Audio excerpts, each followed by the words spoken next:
Congratulations, you have stumbled upon the essential guide to anime, a comprehensive list of the best anime to watch. If you are a seasoned anime watcher, maybe this list doesn't apply to you so much, but I do still believe that there is something you can learn from this video regardless. If you are brand new to anime and looking for something to watch, extra congratulations, because you are about to stumble into a world like no other. Fullmetal Alchemist Brotherhood is basically the perfect starting point to your journey. It has such an exceptional balance of everything. It's intense at moments, and at certain times things can appear completely hopeless, but at other times you are filled with an optimistic hope. The show is packed with creative and explosive action, but isn't over the top like some shows. It is not the main focal point or point that draws you to the anime. In my opinion, the biggest strength of Fullmetal Alchemist is the characters. All of them are very well balanced, and there's a wealth of relationships and nuances between all of the characters that you can pick up on and dig into. Not only that, but characters are utilized almost to perfection. You see everyone you want to see on screen just about as much as you want. So we don't have a Dragon Ball situation where half of the cast just is there and never gets used. Everyone has an important role to play. Without any of the characters, the show would fall apart and the good guys would probably be completely lost and just lose outright. For this reason, I think Fullmetal Alchemist truly is the absolute best place to start. There's a reason it's rated #1 on my anime list. At least, this is what I would have said about a year ago. But since then, things have changed, because Frieren has entered the chat. Frieren, Beyond Journey's End, does everything that Fullmetal Alchemist does, but better. And on top of that, it has the ultimate edge. The edge that cannot be beaten. The edge that elevates any work of fiction to be a cut above the rest. And that is that it is a fantasy.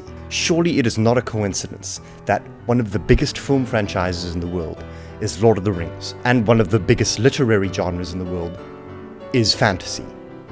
And on top of that, now, one of the highest rated anime of all time is a fantasy. If you love fantasy, you will love Frieren, and I am willing to bet on that. Frieren is just an absolute work of art.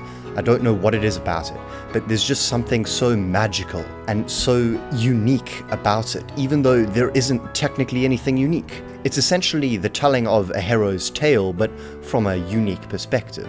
And I think that's what I love about it, because Frieren is this immortal elf that has lived many, many, many lifetimes and seen many, many, many things, yet she still has so much to learn. And the characters you just absolutely adore, every single one of them that you come across, because all of them are just absolutely written to perfection.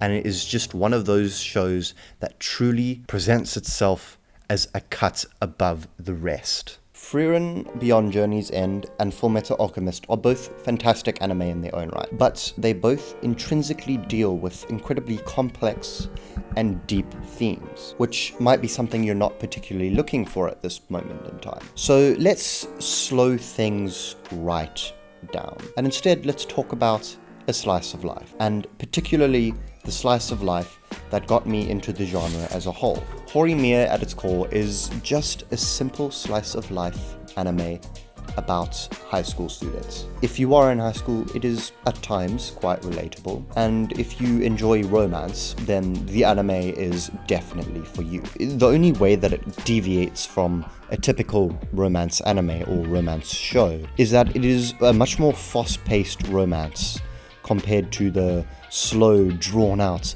they kiss on the last episode pacing that we're used to. Things move quite quickly in the relationship, and it's quite a nice change in pace from the usual. Not only that, but if you're looking for a way to just slow down and unwind a little bit at the end of your day, nothing too high action, nothing that's basically full throttle, then Horimiya or any of the anime out there like it will certainly be for you, which is why I feel like I just had to add it to this list, because it may not be one of the best anime of all time, but in terms of an essential guide, I think it is an anime that can certainly be a gateway into a genre that you will soon become fond of. If on the other hand you're looking for high action, high intensity, high impact anime that never drops the ball and never misses a beat with the most intense and amazing fight scenes that you've ever seen, then Demon Slayer is for you. Because Demon Slayer brings some of the highest quality animation and some of the best action that I think there's ever been in an anime. Anyways, I'm actually going to leave it at that. If you enjoyed, you know what to do. You know what to do. But, ooh, that's actually getting a bit close to my face. Thanks for watching, genuinely. And I will see you in the next one. Goodbye.